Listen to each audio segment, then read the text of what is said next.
వైకాపా కార్పొరేటర్లు ఫ్యాన్ పార్టీకి Ongole deputy mayor good bye.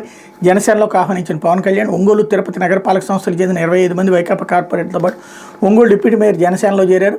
మంగళవారం సాయంత్రం మంగళగిరిలోని పార్టీ కేంద్ర కార్యాలయంలో నిర్వహించిన కార్యక్రమంలో జనసేన అధ్యక్షుడు పవన్ కళ్యాణ్ వారి కండువాలు కప్పి పార్టీలోకి ఆహ్వానించారు. మాజీ మంత్రి బాలినేని శ్రీనివాసరెడ్డి కుమారుడు బాలినేని ప్రణీత్ రెడ్డి సహా ఒంగోలు నగరపాలక సంస్థ deputy mayor Velnati Madhavarao, DLDA chairman Kosuru రాత్తో పాటు 18 మంది కార్పొరేటర్లు, మరో 3 కోఆప్షన్ సభ్యులు జనసేనలో చేరారు. తిరుపతి నగరపాలక సంస్థ చెందిన 7 వైకాపా కార్పొరేటర్ తిరుపతి ఎమ్మెల్యే ఆరని శ్రీనివాస ఆధ్వర్యంలో జనసేనలో చేరారు. ఈ కార్యక్రమానికి బాలినేని శ్రీనివాసరెడ్డి, ప్రభుత్వ విప్ పిడుగు Hariprasad, AP TIDCO chairman Vemulapati Ajay Kumar, party కార్యక్రమాల నిర్వహణ కమిటీ చైర్మన్ కళ్యాణం శివ శ్రీనివాస్ తదితరులు పాల్గొన్నారు.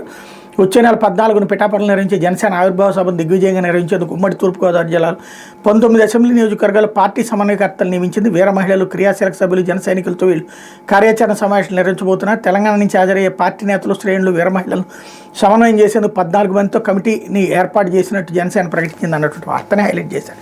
లేకపోతే ఒడిని చూడని వారు అంగట్లో సరుకు అయ్యారు. పసికందును విక్రయిస్తున్న ముఠా గుట్టురట్టు గుజరాత్ నుంచి తీసుకొచ్చి హైదరాబాద్లో అమ్మేశారు. 11 మంది అరెస్ట్, 4 చిన్నారులకి రక్షించి సిడబ్ల్యూసీ కప్పించిన పోలీసులు.